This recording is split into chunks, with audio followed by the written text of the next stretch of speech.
Franck Ferrand raconte sur Radio Classique.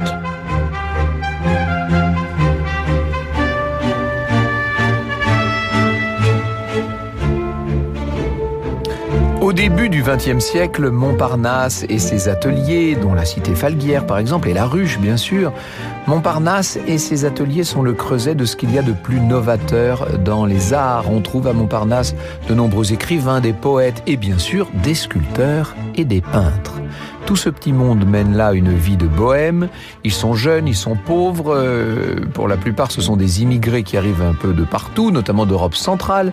Et ils se retrouvent, dès qu'ils le peuvent, dans les cafés du quartier, dont le célèbre Dôme, dont la célèbre Coupole, dont la non moins célèbre, Rotonde. On pourrait citer le Select aussi. Bref. Parmi eux, les peintres Picasso, Kissling, Fujita, Soutine, et puis Derain, bien sûr, et Diego Rivera, et des sculpteurs comme Zadkine, mais aussi des poètes, Max Jacob, Blaise Cendrars, je pourrais mettre peut-être Jean Cocteau, on a envie de le laisser à part. Bref, tout ce petit monde est là, et tout ce petit monde connaît un jeune et bel Italien assez torturé, Amadeo Modigliani. Ça s'écrit Modigliani. Il avait 22 ans à son arrivée à Paris, ce jeune juif italien de Livourne. Il était né en 1884, donc là on est en 1906. Et très vite, Amadeo est devenu l'âme de ce quartier de Montparnasse. Il est devenu le Montparnasse absolu, changeant très souvent d'atelier afin le plus possible d'échapper à ses créanciers. Il s'est d'abord initié à la sculpture, et puis il a laissé tomber la sculpture pour venir à la peinture. Il faut vous dire qu'à Montparnasse, le Livournais ne laisse personne indifférent. D'abord, il est très beau et très élégant. Je cite Blaise Cendrars. Modigliani était beau, divinement beau. Il était habillé comme les jeunes Italiens qui sortent des mains d'un tailleur italien. Il portait une gabardine cousue main, pincée à la taille, avec des manchettes qui papillonnaient quand il gesticulait. Or, il gesticulait beaucoup. Et puis, il y a chez Modigliani ce charisme extraordinaire. Je cite l'acteur Pierre Bertin. Modigliani avait une tête magnifique. Il n'était pas grand, mais il se promenait avec une grande liberté. On aurait dit Don César de Bazan dans Ruy Blas. Seulement, Modigliani a beau porter a beau être charismatique, haut en couleur, tout ce qu'on veut. Disons-le, il est souvent ivre. Il passe son temps à boire, ce jeune homme, des nuits entières jusqu'à l'aube, et forcément, quand on boit beaucoup, on s'agite parfois, et lui se fait beaucoup remarquer. Lorsqu'il est ivre, Modigliani déclame avec son fort accent italien des vers de Dante. Pour l'obliger à aller se coucher, nous dit Jean Cocteau, c'était terrible. Il piétinait sur place, il faisait une espèce de danse de l'ours, et il avait une ceinture qui faisait 50 fois le tour de sa taille. Alors le peintre Kissling essayait de le retenir par sa ceinture. Modigliani se déroulait jusque très loin, et puis il se réenroulait avec cette ceinture. On se demande si l'image est de Cocteau lui-même ou si elle a existé. Bref, Modigliani a une autre addiction, en plus de l'alcool, c'est la drogue, hélas. Il prend beaucoup de hashish et tous ces excès, cumulés à une santé très fragile, vont finir par l'atteindre et le miner. Modigliani, bientôt, est atteint de tuberculose. Franck Ferrand sur Radio Classique. Il travaille vite, il travaille énormément, ce peintre qui ne reprend jamais un portrait. Une ou deux séances de pause suffisent avec lui.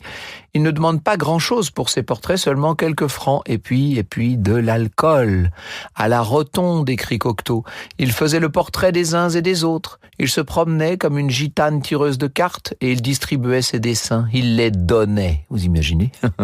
Ça fait partie des choses amusantes avec le recul et la perspective. Lorsque vous pensez aux sommes vertigineuses atteintes aujourd'hui par la moindre esquisse de Modigliani, à l'époque, il donnait ses dessins et ses toiles. Modigliani vit donc dans la misère, et quand il a de l'argent, il le dépense pour boire. L'écrivain André Salmon nous dit « Il était pauvre et on ne pouvait pas le sauver. Il aurait pu avoir une vie dite normale, mais il gâchait toujours tout. » La situation de Modigliani est d'autant plus critique que ses acheteurs sont peu nombreux. Le seul finalement qui se montre en situation de l'aider, le seul qui croit vraiment en lui, c'est Léopold Zborowski, un poète polonais qui lui achète ses œuvres, qui essaie de l'exposer, qui de temps à autre vient jusqu'à payer ses dettes et lui donne toujours de l'argent. Alors, il y a une rencontre à ce moment-là dans la vie de Modigliani, et ça n'est pas la rencontre d'un homme, bien entendu. C'est une rencontre absolument déterminante avec une jeune femme. Ça se passe un jour de mars 1917 à la Rotonde. La jeune femme en question est très belle, elle est même d'une élégance incroyable. Elle est arrivée à la Rotonde en compagnie d'une amie, la femme sculpteur Chana Orloff. Elle veut devenir peintre, elle a 18 ans, elle s'appelle Jeanne Hébuterne. Elle étudie à l'Académie Colarossi, une école d'art qui a vu passer de jeunes étudiants devenus célèbres par la suite. Il y a eu quand même Camille Claudel, il y a eu Paul Gauguin dans cette académie. Jeanne était une petite statue gothique avec ses longues nattes et ses grands yeux verts extraordinaires, nous dit Chana Orloff. Elle avait quelque chose de mystérieux. Et immédiatement, Amadeo est subjugué par la timide étudiante. Il va venir parler avec Jeanne Hébuterne. C'est une passion immédiate, une passion native et qui ne fait naturellement que commencer. Franck Ferrand sur Radio Classique. Quand il peignait, il mettait votre âme à nu.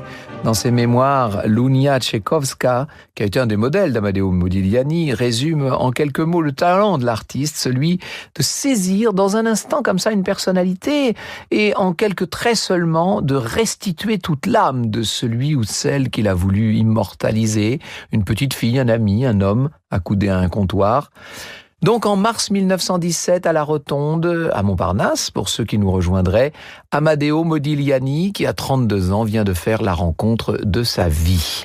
Alors que dans ce grand café par excellence, les gens parlent de cette guerre qui n'en finit pas, notre élégant peintre vêtu d'une veste de velours côtelé et qui porte un grand chapeau, notre peintre ne se laisse pas déconcentrer. En quelques secondes, vous savez, de la pointe de son crayon, il est capable d'esquisser un portrait.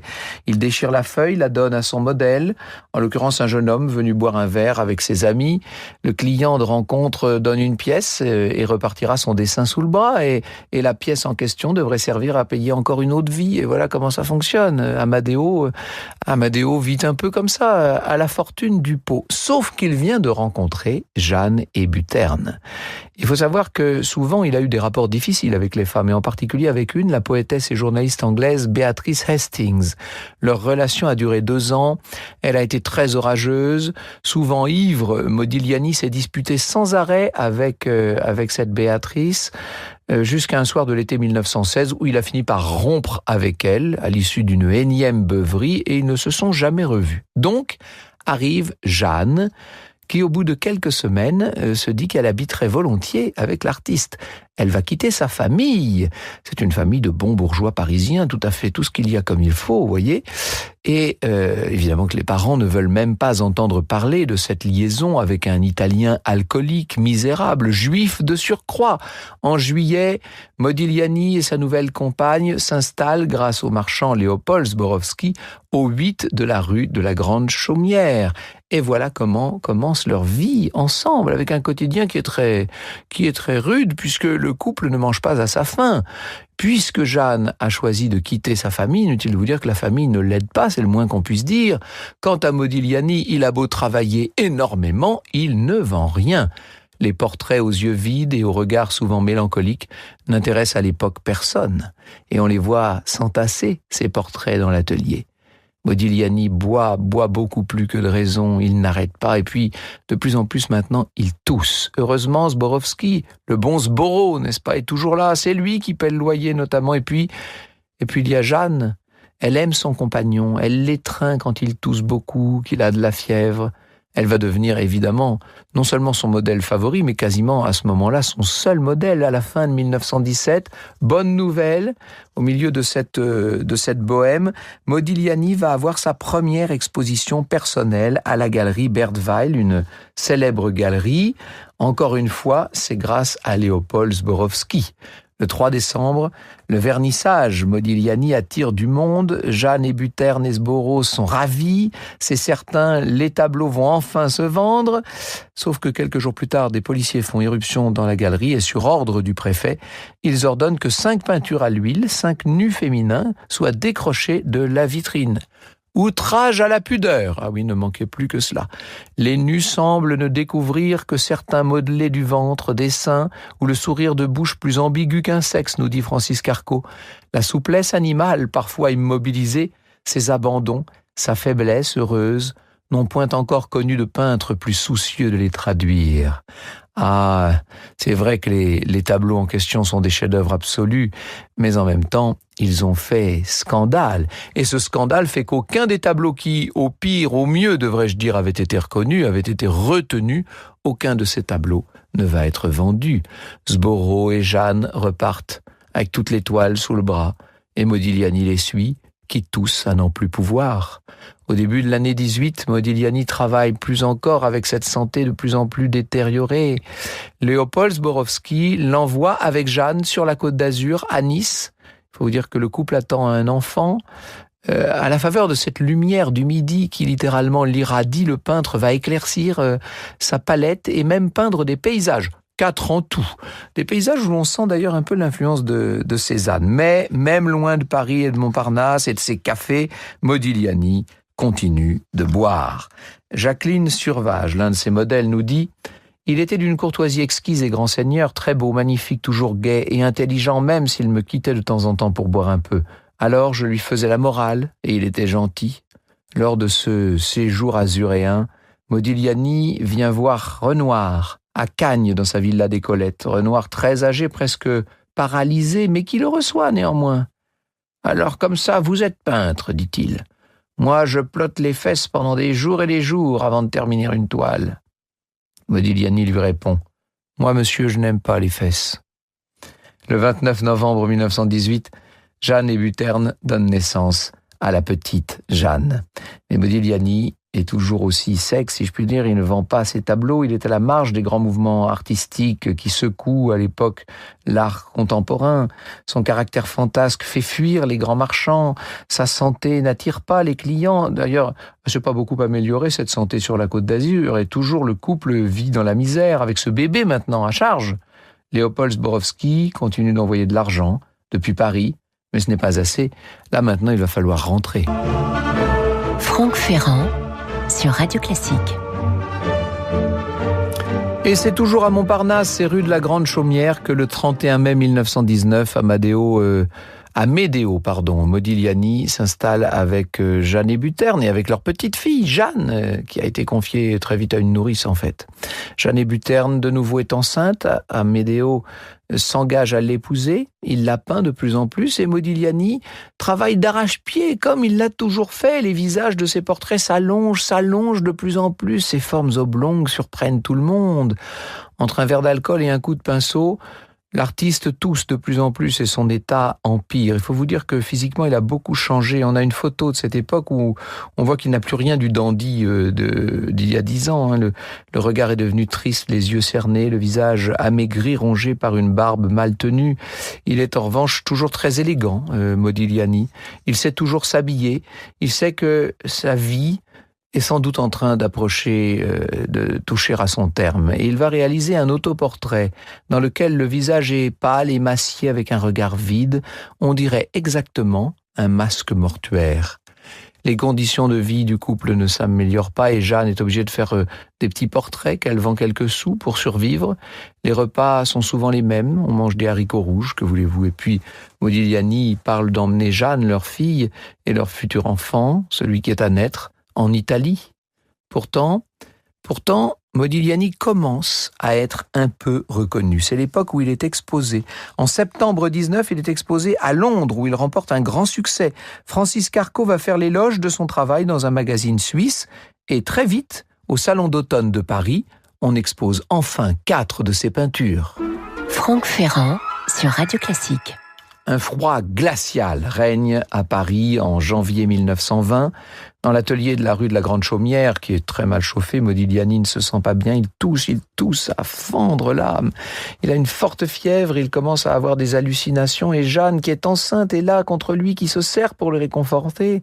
Un ami, sans nouvelles du couple depuis plusieurs jours, vient les voir et constate que Modigliani, alité, est maintenant inconscient. Le 22 janvier, le peintre enfin est emmené d'urgence à l'hôpital de la Charité. Jeanne ne le quitte plus, elle est là à ses côtés en larmes, qui le serre de plus en plus fort, et 2 jours plus tard, le 24 janvier vers 21h, Modigliani meurt d'une méningite tuberculeuse sans avoir repris connaissance. Il avait seulement 35 ans. On dit qu'avant de mourir, il aurait murmuré « Italia, cara Italia ». Italie, chère Italie. Le lendemain matin, aux premières heures du jour, Jeanne se jette du 5e étage de l'appartement de ses parents. Elle va mourir sur le coup, à 21 ans, tuant du même coup son 2e enfant sur le point de naître. La famille de Jeanne refusera de prendre son corps en charge. Il sera transporté par un ouvrier sur une brouette. Que dit le bon Sborro de tout ça? Il informe le frère de Modigliani en Italie, Giuseppe Emanuele, qui lui répond « Enterrez-le comme un prince !» André Salmon nous dit « Modigliani, fils de roi, prince de l'esprit, aristocrate en chandail, avançait dans la vie les narines frémissantes, ivre de toute la beauté, de toute l'intelligence du monde. »